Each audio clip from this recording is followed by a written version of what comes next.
Today we've had a national tragedy.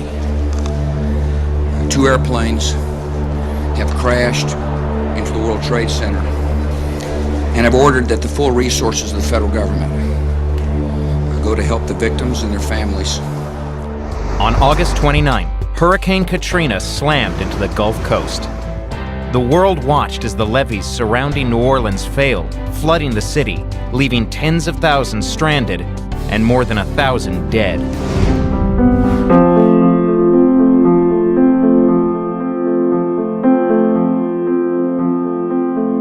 The program began in 1999 with the discovery of funding and the annual appropriation. The first operational driver was to create a capability to address the Y2K, or the year 2000 event, I think was the term used. They were afraid that there was going to be an interruption of supplies to hospitals and to clinics, so they decided, the U.S. government decided to put together a cache of material that could be used to supplement those organizations if there was an interruption in supply because of the Y2K changeover. The program was essentially non-existent. It was almost like building a plane as you flew it.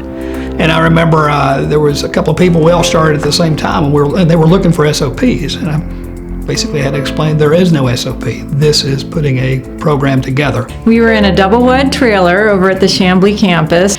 We only had a handful of people to start with, and we had a $50 million budget to create a stockpile. There were only a handful of threat agents we needed to be prepared for, and not too many casualties for any of the specific threats. I remember our inventory starting out. We would be personally in the racks. We didn't have contracted staff per se, like where we have our 3PLs currently. We had the resources that we needed, but the experience was largely unheard of. A lot of it was putting pieces together on the fly and making things that would work, both from a programmatic standpoint, but also from a regulatory standpoint, and then also serving the state and local partners. I think the only thing that's been constant in the stockpile are the people, because our mission from 2002 to going into 2020 has taken on aspects of public health and response that we really didn't think we would do in the beginning. The importance of the stockpile, there's 2 missions that to me are really the big piece. It's the big mission that everybody focuses on, the huge disaster where we're treating hundreds of millions.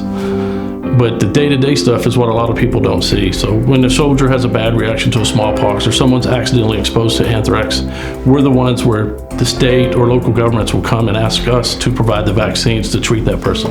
It's exciting to be part of an organization who knows our business so well that we can change and adapt and adjust to whatever is needed at any time.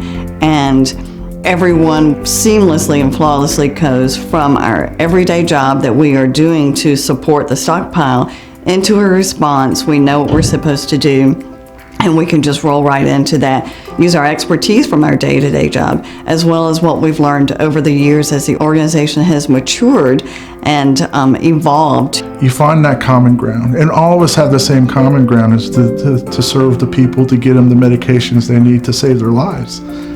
And in an emergency, you always fall back on that. We've grown, we've changed, and we have matured as a very strong, capable organization.